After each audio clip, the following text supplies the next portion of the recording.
जमींदार सुरेश की एक कन्या थी। उसका नाम कल्पना था। एक बार कल्पना सहेलियों के साथ खेल रही थी। बातों बातों में उसने सहेलियों से कहा, मैं उसी लड़के के साथ शादी करूंगी जो हमेशा मेरा कहना मानेगा।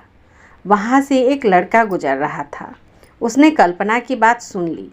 उसने प्रतिज्ञा की कि वह इसी लड़की से ब्याह रचाएगा और कभी भी इसका कहना नहीं मानेगा। उस लड़के का नाम राजवीर था। उसके पिता भी जमींदार थे। कुछ दिनों बाद राजवीर ने अपने पिता को कल्पना के पिता के पास विवाह का प्रस्ताव लेकर भेजा। कल्पना के पिता इस रिश्ते के लिए राजी हो गए। उन दोनों का विवाह हो गया।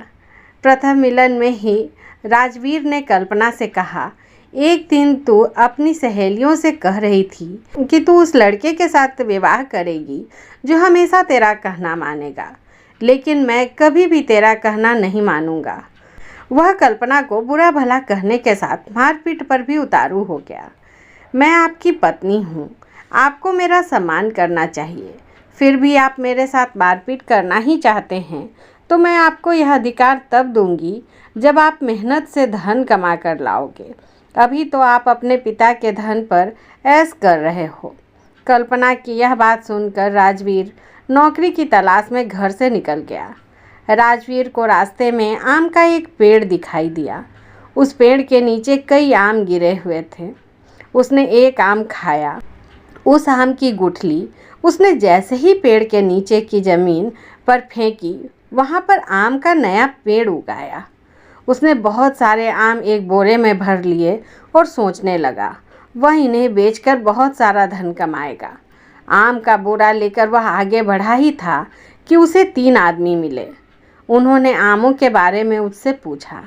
राजवीर ने बताया, इन आमों को चूसने के बाद इनकी गुठली को ज़मीन में रखने पर उनसे नए पेड़ उग आते हैं। उन तीनों ने राजवीर से शर्त लगाई, यदि आम की चूसी गुठली को ज़मीन में रखने पर आम का पेड़ उगेगा तो वे सारा धन उसे दे देंगे। पेड़ नहीं उगने पर राजवीर को अपना सारा धन उन तीनों को देना होगा। राजवीर शर्त हार गया। दरअसल आम की चूसी गुठली से नया पेड़ आम के पेड़ के नीचे की ही मिट्टी में उग सकता था। यह बात उन तीनों को मालूम थी। शर्त हारने पर उन तीनों ने राजवीर का सारा पैसा और आम ले लिया। राजवीर उदास होकर रोने लगा। रात होने लगी। राजवीर को दूर उजाला दिखाई दिया। वह उसी दिशा में आगे बढ़ता गया। वहाँ एक बुढ़िया का घर था। राजवीर ने बुढ़िया से कहा, मुझे 3 आदमियों ने ठग लिया। मैं बहुत थक गया हूँ। मुझे ठहरने के लिए जगह मिलेगी? बुढ़िया नेक दिल थी। उसका कोई बच्चा नहीं था। उसने राजवीर को अपने साथ रख लिया। वह कोल्हू के तेल का व्यापार करती थी। राजवीर ने उसके व्यापार में हाथ बटाना शुरू कर दिया। आम के पेड़ वाले रास्ते से गुजरे राजवीर को काफ़ी समय हो गया था। राजवीर को ठगने वाले वे तीनों आदमी अब किसी और की तलाश में थे। अचानक उन्हें एक घुड़सवार आता हुआ दिखाई दिया। उसके हाथ में तलवार थी। उन 3 ठगों ने घुड़सवार से भी वही शर्त लगा ली। उसने थैले से एक आम निकाला, उसको चूसा। दूसरे थैले से थोड़ी मिट्टी निकाली और ज़मीन पर रख दी। चूसे आम को उस ज़मीन पर रखने से आम का एक बड़ा पेड़ उगाया। दरअसल दूसरे थैले में रखी मिट्टी आम के पेड़ के नीचे की मिट्टी थी। तीनों ठग शर्त हार गए। शर्त के मुताबिक उनका सारा सामान घुड़सवार ने ले लिया। घुड़सवार आगे बढ़ता गया। उसे भी बुढ़िया के घर का उजाला दिखाई दिया। वह उसी दिशा में आगे बढ़ा। थोड़ी देर बाद वह बुढ़िया के घर पहुंच गया। बुढ़िया बोली, चलो एक रात के लिए तुम भी यहाँ रुक जाओ। घुड़सवार की मुलाकात वहाँ राजवीर से हुई। उसने राजवीर से पूछा, क्या तुम मेरे साथ काम करोगे? तुम्हें काफ़ी धन दिया जाएगा। राजवीर ने उसके साथ काम करने की हामी भर दी। दूसरे दिन घुड़सवार और राजवीर ने बुढ़िया से विदा ले ली। राजवीर घुड़सवार के साथ एक महल में पहुंचा। वहाँ बहुत सारे लोग काम कर रहे थे। घुड़सवार ने राजवीर को भी उन लोगों के साथ काम पर लगा दिया। बुढ़िया के साथ रहकर राजवीर के बाल बहुत बड़े हो गए थे। घुड़सवार ने उसके बाल छोटे करवा दिए। दाढ़ी और नाखूनों को कटवाकर छोटा कर दिया। राजवीर को हर काम के लिए अलग अलग कपड़े घुड़सवार द्वारा दिए जाते रहे।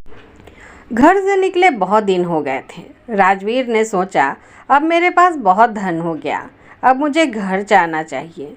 मैं अब कल्पना पर रॉक भी दिखा सकता हूँ। राजवीर ने घुड़सवार से घर जाने की इजाज़त मांगी। वह अपने घर की ओर चल पड़ा। उसे घुड़सवार भी उसी दिशा की ओर जाता हुआ दिखाई दिया। घर पहुंचकर राजवीर अपनी पत्नी से सेखी बघारते हुए बोला, इस बीच मैंने बहुत अच्छी नौकरी की।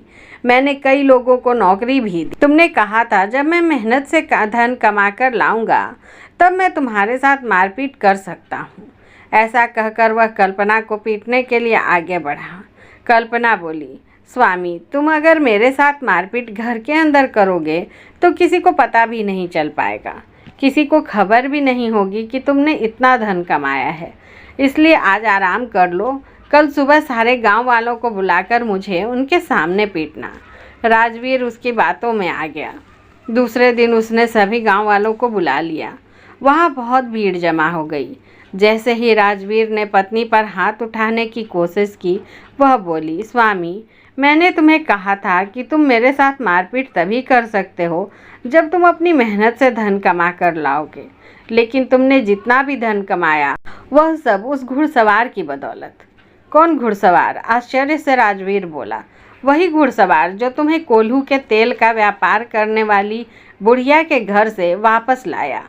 वही घुड़सवार जिसने तुम्हारे बाल, दाढ़ी और नाखून बनाकर तुम्हें जानवर से इंसान बनाया। कल्पना बोली, तुम घुड़सवार को कैसे जानती हो? राजवीर ने प्रश्न किया। प्रश्न को सुनकर कल्पना ने एक थैले से कटे बाल, नाखून और कपड़े निकालकर कहा, पहचानो, यह सब तुम्हारे ही हैं। मैंने घुड़सवार का वेश धारण कर अपने पिता की एक जागीर में तुम्हें नौकरी दी, नहीं तो तुम जीवन भर कोल्हू के तेल का ही व्यापार करते। भीड़ के सामने राजवीर शर्मसार हो गया। उसके हृदय की दुष्टता मिट गई।